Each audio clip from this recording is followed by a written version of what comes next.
Let's bring in Max Hayes from the Matchday with Max YouTube channel. Afternoon. Afternoon. Thanks for having me. No, pleasure. Do you feel like there's been a turning point?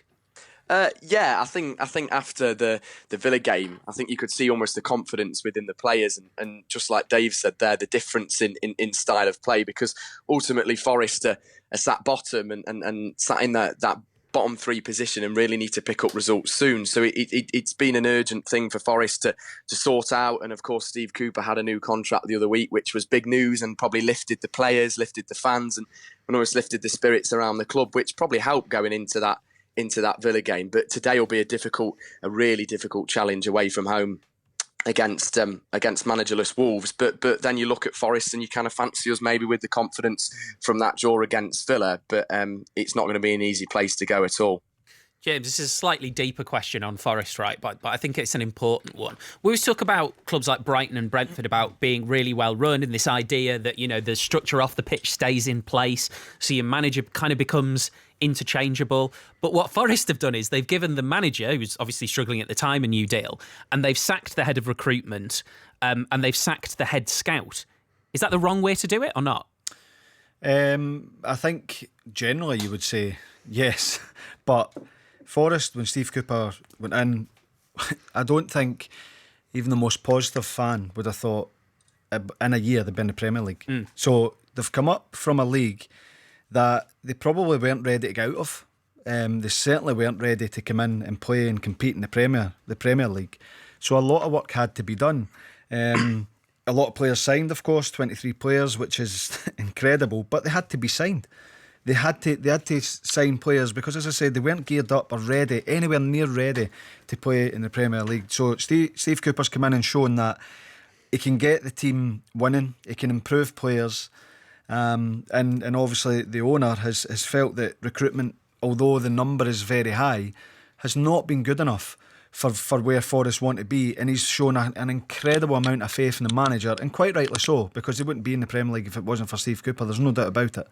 Shown an incredible faith that he's the man to either put the recruitment team in place, to make the decisions on who comes into the club, but also to turn this round for Forest and get them to a position where once everyone's settled into the club, they can start getting results again, because he's shown he's more than capable. You would say, yeah, it's the wrong way around. Normally, clubs that are in a better position in terms of the structure would do it differently, but Forest aren't in that position at the minute, and the whole focus and trust has to go in the manager. And that's the thing, Max, you know, from the outside, it's easy for me to say that. From the inside, I imagine you're not really bothered as long as you keep Steve Cooper, who is clearly an absolute hero.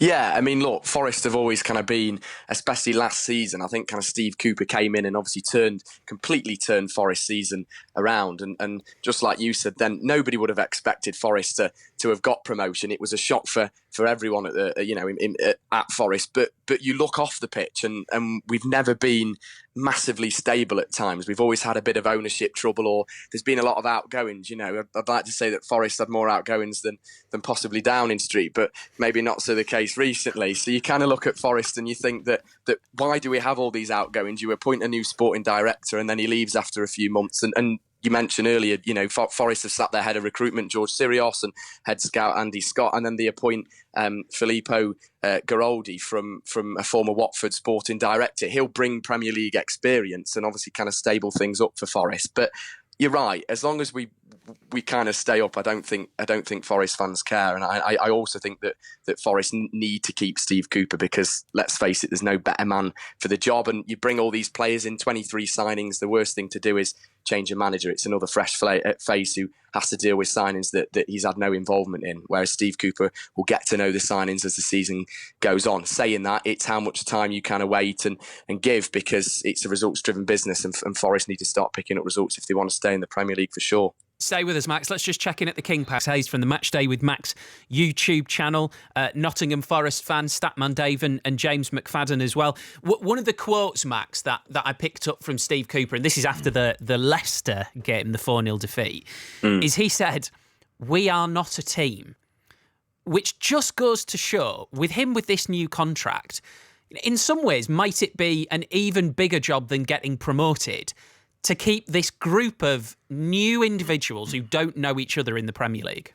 Yeah, definitely. And Steve Cooper ultimately wants to almost probably go on to bigger and better jobs. He's talked about in the past, he's obviously had a lot to do with the FA in England, and there's already links with him having an international job one day. And probably one way to make himself a better coach would be to keep this Forest team up. It would be an achievement to get, this Forest team into the Premier League again next season, to keep us there, and it's obviously been an achievement to ultimately get us here this season and win promotion last. So yeah, I mean, look, Steve Cooper is just brilliant. I think no other manager.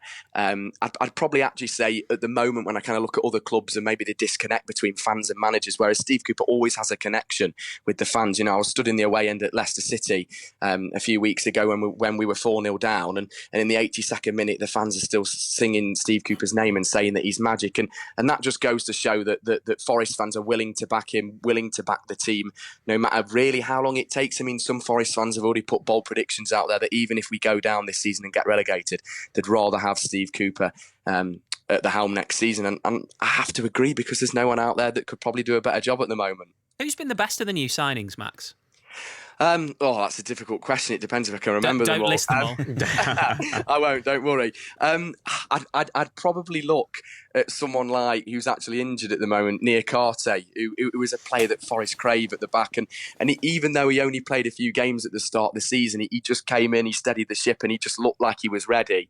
I look at Oral Mangala as well, who has featured a bit recently. Again, he picked up a few injuries, so we've been unlucky with injuries. But a player like him who's really creative on the ball, I have to say that Morgan Gibbs-White for the fee we paid has almost maybe proved himself right so far. I honestly think he's had definitely flashes of excellence and brilliance, and even when we were kind of 4-0 down against Leicester, you look at his positioning and you think he's a good player and that he'd suit better with Forest as almost the team gels and goes on. But I suppose it's hard to give one standout player, because Forest are lacking a goal scorer at the moment, and you've kind of got to hope that Emmanuel Dennis can fill that gap, because Forest need to start scoring goals. And you look at someone like Sam Surridge on the bench, who's a proven finisher, played for Forest towards the end of last season after coming in January, and just hit the ground running and can score, and you almost just feel like when he picks up the ball, he's going to put it in the back of the net, and that's what Forest are lacking, is a finisher. And Sam's kind of sat on the bench at the moment, and I just wonder if we kind of played him and started him, and